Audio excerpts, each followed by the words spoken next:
C'est une initiative très importante parce que c'est à l'initiative des populations, des territoires de Lubero et de Beni, des villes de Butembo et de Beni, que cette université a été créée le 22 août 1989. Vous voyez donc, ça fait 24 ans que cette jeune université catholique fonctionne. Et elle a fait un parcours extraordinaire parce qu'on peut bien comprendre que la première année à 89, il y avait 134 étudiants. Et à l'année académique 2012-2013, il y a 1275 étudiants. Vous voyez donc le parcours que cette université a pu faire. Le successeur de Monseigneur Catalico, Monseigneur Melchisedek Sikouli, a le mérite d'avoir compris qu'il fallait beaucoup s'investir pour que cette œuvre continue. Et celui actuellement, le grand chancelier de cette université, il est appuyé dans son travail par Monseigneur Kataka et Monseigneur Janvier Kataka, qui est le président du conseil d'administration de l'université. Cette université a déjà connu plusieurs dirigeants.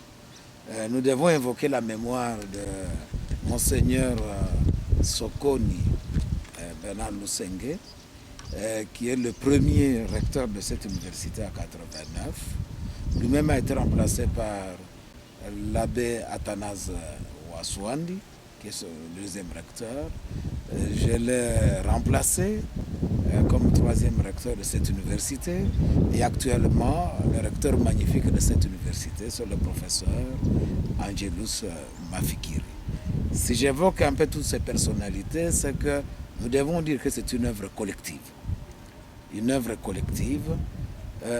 Et Monseigneur Catalico, le fondateur, nous a laissé deux devises qui nous guident dans cette œuvre, dont je dirige la fondation universitaire de Graben. Quelles sont ces deux devises? La première devise, Acende Superius. Il faut toujours monter plus haut. Il faut rechercher l'excellence. C'est ça la devise même de l'université. Mais lui-même, il a voulu que cette université soit une université, comme il l'a dit lui-même, au village, pour le village, par le village, avec le village. Cela veut dire qu'il disait qu'il faut lutter contre la culture de la mendicité et développer l'esprit d'entrepreneuriat. Et il voulait que cette université soit une université de développement. Une université non simplement où on délivre des diplômes, c'est vrai que nous avons beaucoup de facultés qui ont été créées, mais une université qui contribue aussi au développement local. Et nous y reviendrons. Et c'est ainsi que, quand vous regardez les facultés qu'il a lancées dans cette université, vous voyez bien que le souci du développement local y est. Nous avons, pour le moment, 4 facultés de sciences appliquées et 3 de sciences humaines ou sociales. Les facultés donc, de sciences appliquées, vous avez la médecine humaine, la médecine vétérinaire, les sciences agronomiques et les sciences pharmaceutiques. En sciences sociales, on peut dire sciences humaines, nous avons la faculté de droit, nous avons la faculté de sciences sociales, politiques et administratives, et puis la faculté de sciences économiques. Voilà un peu l'aéropage de cette université qui a déjà formé beaucoup de monde. Oui, effectivement. Quel est l'objectif principal de cette université? Et donc, le fondateur lui-même, en donnant le nom de Graben, il voulait justement que ça ne soit pas uniquement Butembo, Beni, parce que, comme vous le savez, le Graben va très loin jusque dans la province orientale. Et il n'avait pas tort. Je peux dire qu'actuellement, les provinces où il y a le plus d'étudiants, c'est la province du Nord Kivu et la province orientale. Vous avez vu les images de cette université, vous verrez que nous avons construit beaucoup. Butembo, la FEC de Butembo, Beni, qui a déjà contribué à cette université par la construction de 9 auditoires. Vous voyez, c'est un exemple à suivre un peu partout, des gens qui se disent nous devons contribuer. Monseigneur Catalico lui-même a pu construire un amphithéâtre par lui-même, par ses propres petits moyens.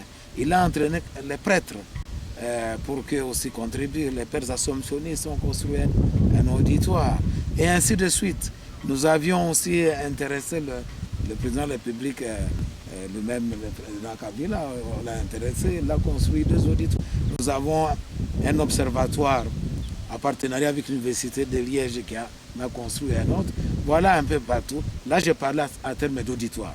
En termes de cliniques universitaires, nous avons eu mes partenaires avec CBM, le cardinal Angelini, qui est donc un des grands prélats au Vatican. Lui-même, quand il est venu à l'ordination de notre évêque, il a compris qu'il y avait une œuvre importante, il y a contribué. Nous sommes en jumelage avec le diocèse de Noto.